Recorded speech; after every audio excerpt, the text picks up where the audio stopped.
ଦେଖନ୍ତୁ ମୋମୋ ବନେଇବା ପାଇଁ ମୁଁ ଏଠି 400 ଗ୍ରାମର ମଇଦା ନେଇଯାଇଛି। ଏଠି ଦେଖନ୍ତୁ କିଛି ରିଫାଇନ୍ ତେଲ ନେଇଛି। ଏଠି ପାଣି ନେଇଛି ଚକଟିବା ପାଇଁ। ତା ସହିତ ଏଠି ବନ୍ଧାକୋବି ଗୋଟେ, ଏଥିରୁ ଆମେ ହାଫ୍ ପକେଇବା। କ୍ୱାଣ୍ଟିଟି ଅନୁସାରେ ଆପଣ ଯେତିକି ବି ନେଇପାରିବେ। ଏଠି ଗାଜର ନେଇଯାଇଛି, କିଛି ସୋୟାବିନ୍ ନେଇଯାଇଛି।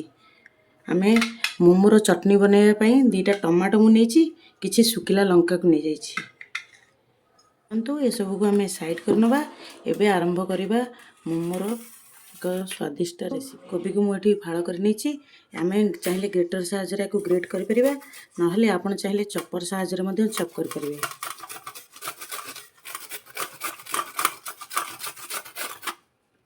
ଦେଖନ୍ତୁ ଏଇଭଳି ଭାବରେ ଆପଣ କେତେ ସୁନ୍ଦର ଭାବେ ଗ୍ରେଟ୍ ହେଉଛି।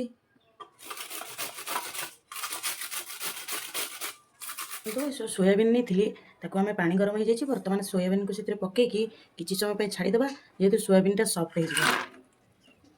ସେଥିରେ କିଛି ଲୁଣ ଦେଇଦେବା। ଦେଖନ୍ତୁ ଏଠି କୋବିକୁ ମୁଁ ଯେମିତି ଗ୍ରେଟ୍ କରି ନେଇଛି, ସେମ୍ ପ୍ରୋସେସ୍ରେ ଏଠି ଗାଜରକୁ ମୁଁ ଗ୍ରେଟ୍ କରି ନେଇଛି। ଦେଖନ୍ତୁ କେତେ ସୁନ୍ଦର ଭାବେ ଗ୍ରେଟ୍ ହେଇଯାଇଛି। ଚାଲନ୍ତୁ ଆକୁ ଏବେ ସାଇଡ଼୍ କରୁ। ଚଟଣି ପାଇଁ ଏବେ ଗ୍ୟାସ୍ରେ ପାଣି ଗରମ କରିନେଇଥିଲି। ସେଥିରେ 2ଟା ଟମାଟୋ, କିଛି ଶୁଖିଲା ଲଙ୍କା ସେଥିରେ ବଏଲ୍ କରିବା ପାଇଁ ଛାଡ଼ିଦେବା। ଦେଖନ୍ତୁ ଟମାଟୋ ଗୋଟେ ସାଇଡ଼୍ ହେଇଗଲାଣି, ତାର ଅପୋଜିଟ୍ ସାଇଡ଼୍କୁ ଆମେ ଲଉଟାଇ ଦେବା।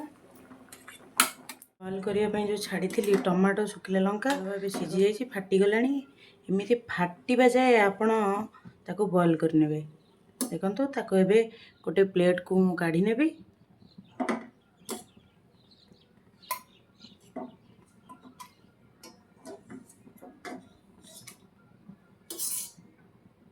ସୋୟାବିନ୍କୁ ଆମେ ସଫ୍ଟ ହେବା ପାଇଁ ପାଣିରେ ପକାଇ ଦେଇଥିଲେ, ସେ ଭଲ ଭାବେ ସଫ୍ଟ ହେଇଯାଇଛି।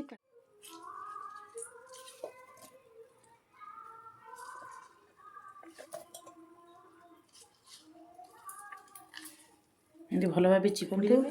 ଏଠି ସୋୟାବିନ୍ ଭଲ ଭାବେ ଚପ୍ କରି ନେଇଛି।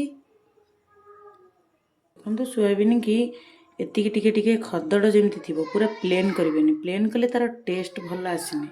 କଢ଼େଇକି ଗରମ କରି ନେଇଛି, ସେଥିରେ ଆମେ ସୋରିଷ ତେଲ କିଛି ପକାଇବା। ତାପରେ ଗ୍ରେଟ୍ ହେଇଥିବା ସବୁ ପରିବାକୁ ଆଉ ସୋୟାବିନ୍କୁ ସେଥିରେ ପକାଇକି ଭଲସେ ଭାଜିବା।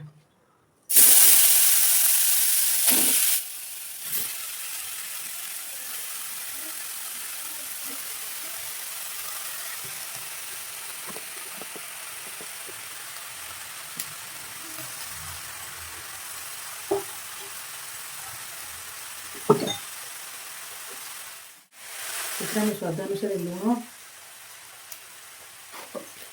କିଛି ଗୋଲମରିଚ ଗୁଣ୍ଡ, କିଛି ଚାଟ୍ ମସଲା, ଆପଣ ଚାହିଁଲେ ଆଉ କିଛି ମସଲା ବି ଆଡ଼୍ କରିପାରିବେ, ମ୍ୟାଗି ମସଲା ଏକ୍ସେଟ୍ରା। ତାକୁ ଟିକେ ଭଲ ଭାବରେ ମିକ୍ସ କରିନେବା। ଗୋଳେଇକି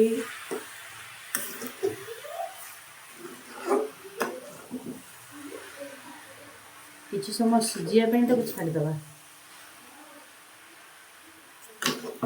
ଅଦା କଞ୍ଚା ଲଙ୍କା ମୁଁ ଏଠି ଛେଚିକି ରଖିଦେଇଥିଲି, ତାକୁ ଆମେ ଆପଣ ଚାହିଁଲେ ଆଗେ ପକାଇ ପାରିବେ, ନହେଲେ ଏଥିରେ ବି ପକାଇ ପାରିବେ ପଛରେ।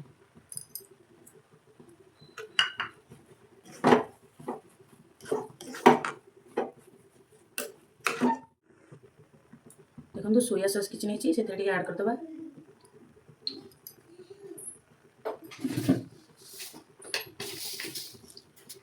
ଟେଷ୍ଟକୁ ବାଲାନ୍ସ କରିବା ପାଇଁ ଟିକେ ଚିନି ଆଡ଼୍ କରିଦେବା।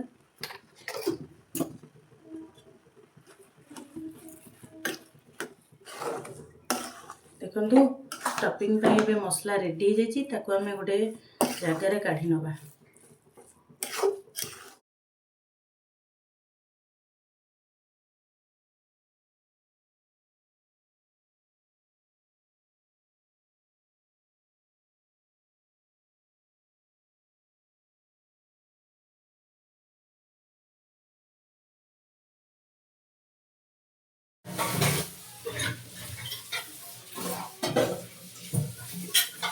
ଦେଖନ୍ତୁ ମୋମୋର ଡୋ ବନେଇବା ପାଇଁ ମୁଁ ଏଠି ଟିକେ ଲୁଣ ନେଇଯାଇଛି।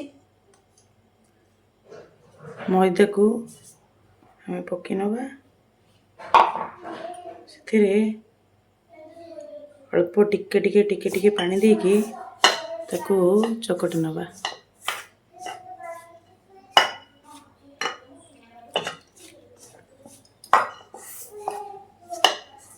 ବେଶୀ ଏକାଥରେ ବେଶୀ ପାଣି ଦେବେନି, ନହେଲେ ବହୁତ ପାଣିଆ ହେଇଯିବ।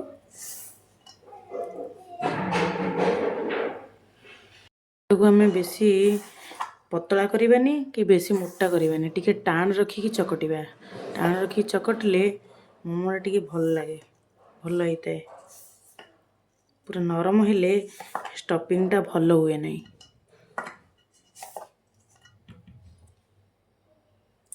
ଦେଖନ୍ତୁ ଏମିତି ଟିକେ ଟିକେ ପାଣି ଆଡ଼୍ କରିକି ଚକଟିବା। ତ ମୁଁ ଆକୁ ବେଶୀ ନରମ କରିନି କି ବେଶୀ ଟାଣ ବି କରିନି, ଏତିକି ହାର୍ଡ଼ କରିକି ଚକଟିଲେ ମୋମୋ ପାଇଁ ଭଲ, ଷ୍ଟଫିଂ ଭଲ ହେଇଥାଏ। ତାକୁ ଆମେ ଭଲ ଭାବରେ ଚକଟି ଦେଇଛି, ସେଥିରେ ଆମେ କିଛି ତେଲ ଆଡ଼୍ କରିଦେବା, କାହିଁକି ନା ଡୋଟା ଡୋ ରେଡ଼ି ହେଇଯାଇଛି। ତାକୁ ଆମେ 10 ମିନିଟ୍ ପାଇଁ ଘୋଡ଼େଇକି ରଖିଦେବା, ଟିକେ ସଫ୍ଟ ହେବା ପାଇଁ। ଦେଖନ୍ତୁ ଡୋ ତ ରେଡ଼ି ହେଇଯାଇଛି, ତାକୁ ଆମେ ସାଇଡ଼୍ କରିଦେବା। ଏବେ ଚଟନୀକୁ ଆମେ ଭଲସେ ଗ୍ରାଇଣ୍ଡିଙ୍ଗ କରିନେବା। ଯେଉଁ ବଏଲ୍ ହେଇ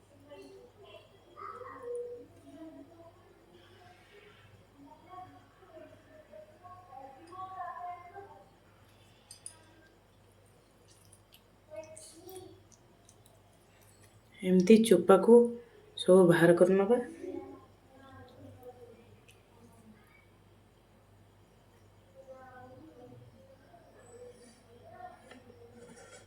ଟମାଟୋରୁ ଏ ଚୋପାକୁ ଭଲସେ ବାହାର କରିନେବା।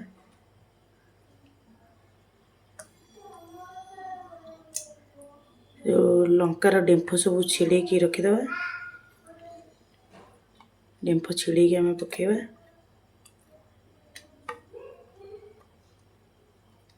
ଆପଣ ଚାହିଁଲେ ଏଥିରେ ରସୁଣ ବି ଆଡ଼୍ କରିପାରିବେ।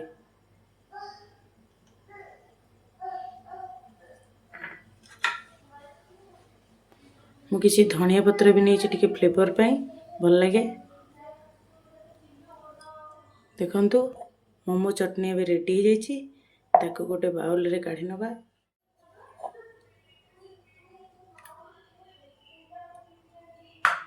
ଦେଖନ୍ତୁ କେତେ ସୁନ୍ଦର ଚଟନୀ ରେଡ଼ି ହେଇଯାଇଛି।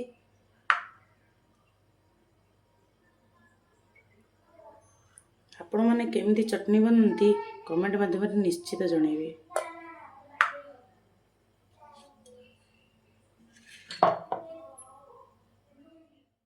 ଚାଲନ୍ତୁ ଏବେ ଆମେ ଗୁଳାଟାକୁ ପୁରୀ ଭଳିଆ ବେଲିକି ଷ୍ଟାର୍ଟ କରିବା।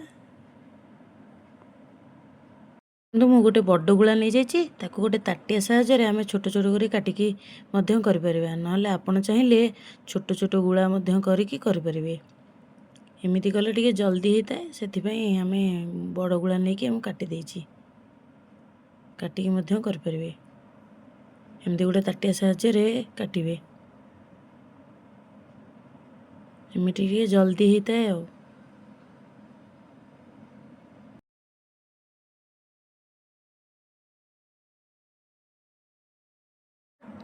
ଏବେ ସାଇଡ଼୍ ଗୁଡ଼ା ସବୁ ବାହାର କରିନେବା। ଚାଲନ୍ତୁ ଏବେ ଆଗରୁ ପ୍ରସ୍ତୁତ କରିଥିବା ଷ୍ଟଫିଂକୁ ଏବେ ପୁରୀରେ ଦେଇ ତାକୁ ମୋମୋ ସେପ୍ର କରିନେବା।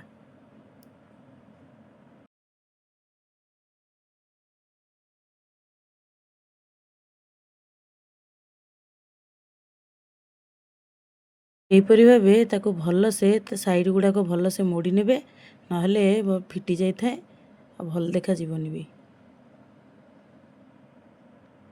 ଚାଲନ୍ତୁ ଏବେ ସେମ୍ ପ୍ରୋସେସ୍ରେ ଆମେ ସବୁଗୁଡ଼ିକ ମୋମୋ ରେଡ଼ି କରିନେବା।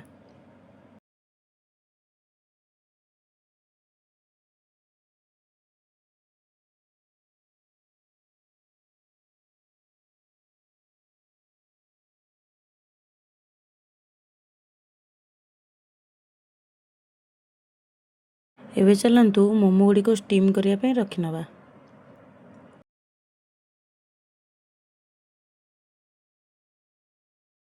रैक रे किंतु पूर्वर टिके भल से तेल मारिने नहले भल से उठी न थाए मोमो गुड़ा। चलतु एबे ताकू कवर करनबा 10 मिनिट पई ताकू कुक करनबा। देखंतु केते भल भाबरे मोमो गुड़ी को सब भल से सिझी जाइए आउ साइन मध्य करुच्ची। आपण साइन कले जानि परिबे जे मोमो गुड़ी को भल भाबे सिझी जाइए।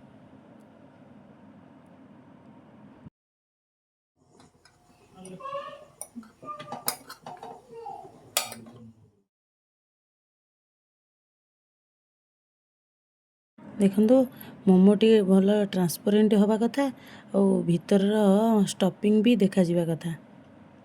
चलतु एबे सर्व करनबा हम चटनी सहित।